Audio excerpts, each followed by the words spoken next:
Well, hello, ladies. It's about 2:30 in the morning, 3 o'clock in the morning, thereabouts. And this is obviously is for a father's devotions. Then again, it's really not.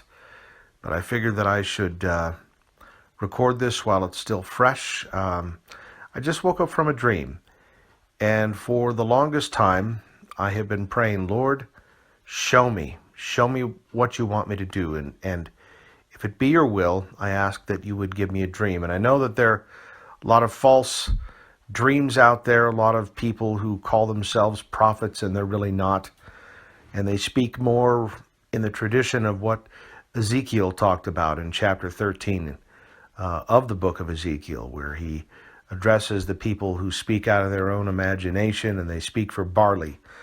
They speak really for money, like a fair number of people do today. So I'm not going to lift myself up as a prophet. This dream that I just had may just be nonsense. Maybe it's just my own subconscious. But you both know that I'm a prepper.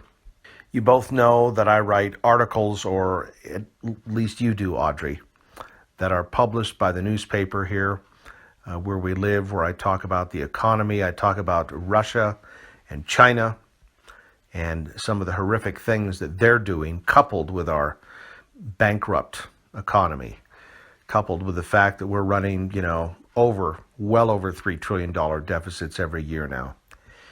And I have been saying for a while that there are some horrific times that are coming to the United States. But in the dream that I just had, I was moved by how rapidly, and I guess this is my message to both of you, and I'm hoping that this is the Lord perhaps speaking through me. Maybe again it is just me.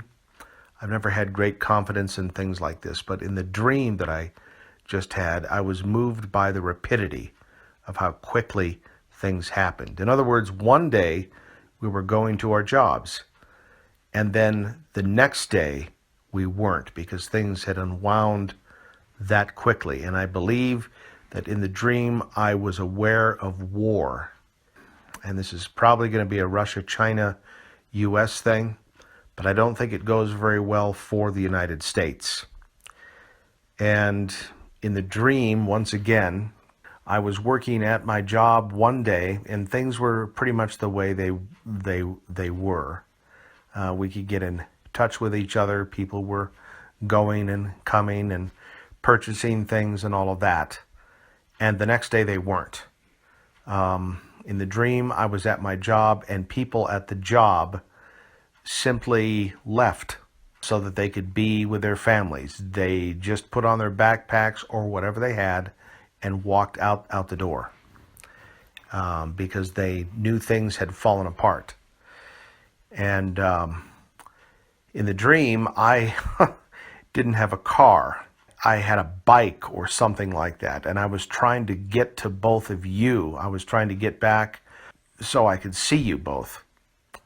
And I don't know why I didn't have a car, but I knew that at the house I had gas and things like that. But whether that has any relevance or not, the fact of the matter is I was trying to find both of you.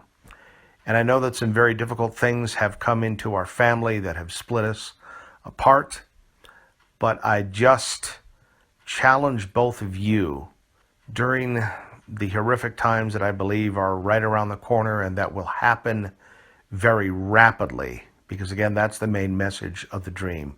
This is going to unwind very rapidly. I think in the space of just a day, we're going to need one another. People are going to be fragmented from their families, split from their churches, split from one another. And I think that's by design of the enemy. But I challenge both of you now, and I suppose myself as well. We need to begin fasting. And I think we need to begin preparing some kind of a connective network so that we can be together in what is coming. But again, the message, I think, is that whatever's going to happen, and I think it's probably war, some kind of a war with Russia and China that will come upon us very quickly. It will be inside of a day. One day things will be normal, pretty much like you see them now, and then all of a sudden they won't be. So my advice to you is begin fasting. All of us begin fasting, begin seeking the Lord, and begin doing whatever we can to maintain connectivity when this time comes. Because it will come, I hate to say this, exactly like Christ said, as a thief in the night, that quickly. God bless you both.